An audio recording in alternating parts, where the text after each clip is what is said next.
Hi hello welcome to post 360. నేను మీ మురళీ రాపల్లి.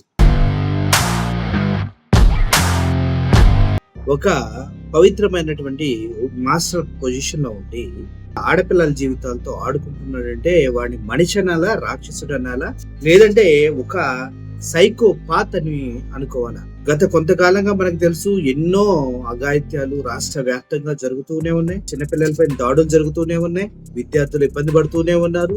అయినా ఎక్కడో ఒక ఆలోచన ఎంతో కొంత కట్టడి చేస్తారులే, ఇటువంటి దరిద్రాలు జరగకుండా అంటూ అనుకుంటూ ఉన్నారు. కానీ రోజు రోజుకి పేటరేగిపోతున్నటువంటి ఉన్మాదానికి కారణం ఏంటంటే విచ్చలవిడిగా గంజాయి, డ్రగ్స్ ఆంధ్రప్రదేశ్ వ్యాప్తంగా దొరకటం.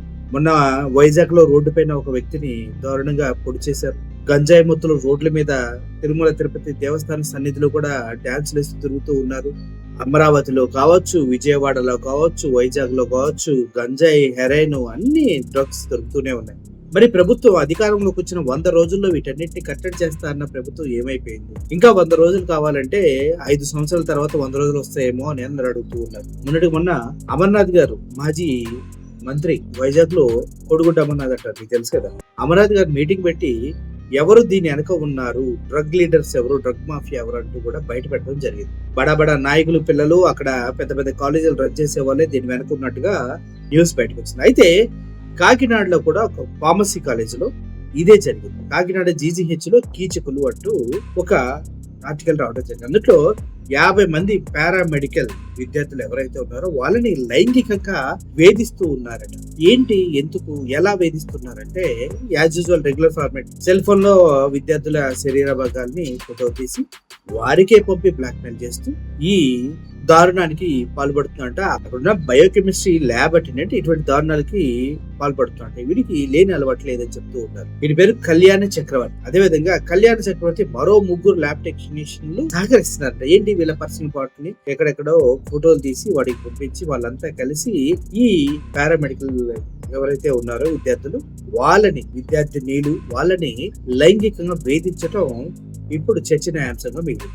కోరికలు తీర్చకపోతే పరీక్షల్లో ఫెయిల్ చేస్తాం, ఇదిగో నీ పర్సనల్ పార్ట్స్, పర్సనల్ వీడియోస్ ఉన్నాయి, అవి అందరికీ చూపిస్తాం, కాబట్టి చూడు అని చూపిస్తూ ఇలా అనేక విధాలుగా వాళ్ళని టార్చర్ చేస్తున్నారంట. ఒక విధంగా మానవతా విలువలు పూర్తి స్థాయిలో అడుగంటిపోయినాయి.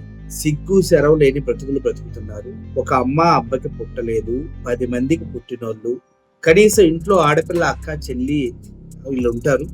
వాళ్ళకు కూడా ఇటువంటి సిచ్యువేషన్ వస్తే ఇటువంటి పరిస్థితి ఉంటది అని ఆలోచించడం మినిమం చేత కాని వాళ్ళు మద్యం మత్తులో, డ్రగ్స్ మత్తులో, ఇంకా కామపిచాచుల్లాగా తయారయ్యి ఇటువంటి దారుణానికి పాల్పడుతూ ఉంటారు.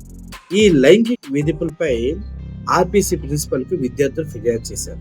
దీనికోసం ఒక విచారణ కమిటీని వేయటం జరిగింది. ముఖ్యంగా ఒకరిద్దరైతే ఏదో అనుకోవచ్చు, 50 మందికి పైగా విద్యార్థుల్ని ఇలా లైంగికంగా వాడుకోవటానికి, వేధించడానికి సిద్ధపడ్డారు. వీళ్ళంతా ఏం చేయాలి? కానీ మనిషి పుట్టిన తర్వాత ఒక అమ్మ అబ్బాయికి పుడితే ఇలా ఎవడో చేయడు కదా.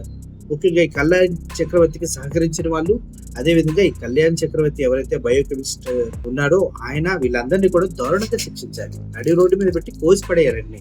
లేకపోతే ఇంత దారుణంగా చదువుకున్న విద్యార్థులే కదా వాళ్ళందరూ, వాళ్ళని కూడా బెదిరించి వాళ్ళ బ్లాక్ మెయిల్ చేసి ఫోటోలు తీస్తున్నారంటే ఎంత దిగజారుడుగా ఉన్నారు.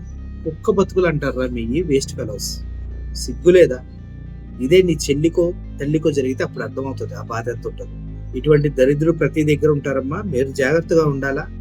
వాళ్ళకి ఎటువంటి పరిస్థితుల్లో మీ పర్సనల్ ఫొటోస్ కానీ మీ పర్సనల్ లైఫ్ కానీ తెలియకుండా ఉంటే చాలా ఉత్తమం. ఎవరికైనా కూడా అబ్బాయి అన్న వాడికి మీ పర్సనల్ తెలియకుండా ఉంటే ఉత్తమం. తెలిసిన తర్వాత వాడికి అవకాశం కొద్దీ మిమ్మల్ని వాడుకోవడానికి 100% ట్రై చేస్తూ ఉంటారు. పైలే కదా అమ్మాయిలు కూడా ఈ రోజుల్లో అలాగే ఉన్నారు.